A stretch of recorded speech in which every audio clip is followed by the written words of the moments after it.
brief story about my late mother and how she was diagnosed with sickle cell in the 60s. It all started when my late grandmother was playing with my mother as a child, as a baby, and as you do, you're throwing up her child in the air and catching her, throwing the child up in the air and catching her. But for some reason, my mother, instead of giggling and laughing and enjoying being thrown up in the air and being caught, my mother was squirming. It seemed like she was squirming in pain, my grandmother told me. So my mum was in pain. She didn't very much like being played with and thrown up in the air and caught.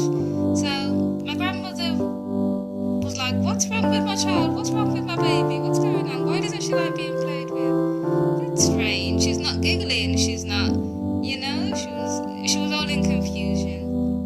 So she decided to take my mum to the doctors, and long story short, they took a biopsy and some tests, and it was discovered that my mother had sickle cell.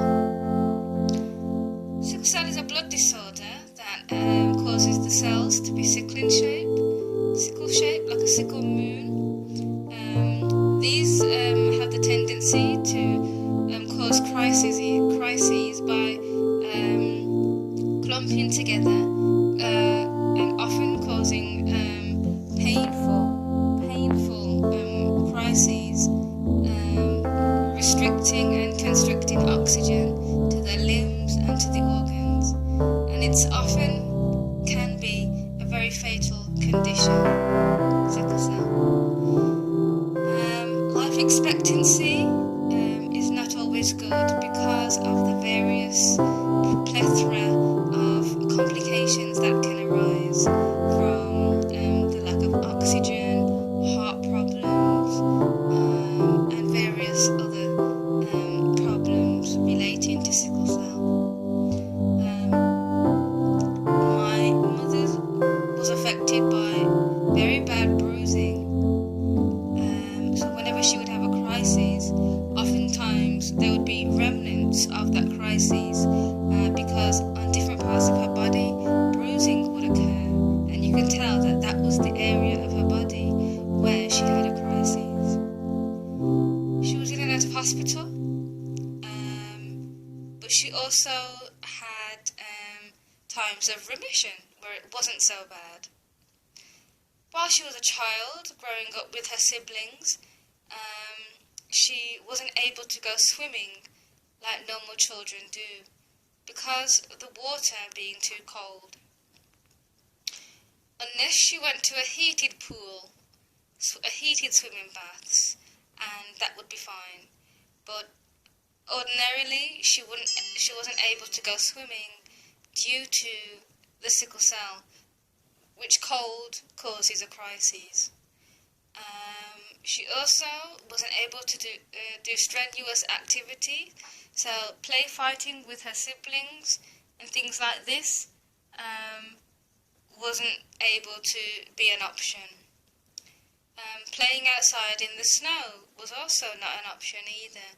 So she used to tend to stay inside in front of the fire and watch her brothers and sisters play outside instead of being able to enjoy playtime with them. So that really got her down emotionally, and I think that really stuck with her, really, that she had to, throughout her life, opt out of many fun activities and many activities because of her sickle cell. But during a time of remission, she actually became very athletic, ironically. I'm sorry to sound contradictory, but there was a time I learnt that she was into rounders and into cricket a lot. And she even won little certificates for playing in rounders and in what do you call it? Sorry, in cricket. I've just received a text message, so I'm wondering who that is. Sorry. while I record this. Yes, so I yeah, so she for her cricket, there you go.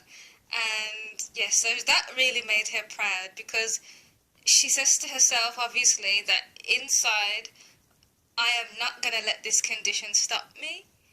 I'm going to prove to everybody that with sickle cell, you can play rounders, you can play cricket, and if you put your mind to it, you can just be as much like anybody else as possible. And so she proved everybody wrong, and she's got the certificates to prove it. As a child, she also went to boarding school, and for those with special disorders, for the disabled, and so that's how she got her education. But throughout her teenage years and young adult life, she also became more and more creative.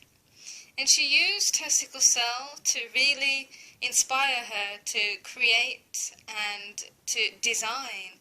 And she even went to college and learned design and upholstery and things like this. I mean, she even began to set up a little business knitting mohair jumpers for people. This was the 80s now, so if you look at Sade's Your Love Is King video and see her in her black mohair jumper, that was the kind of jumpers that my mother used to make. And yeah,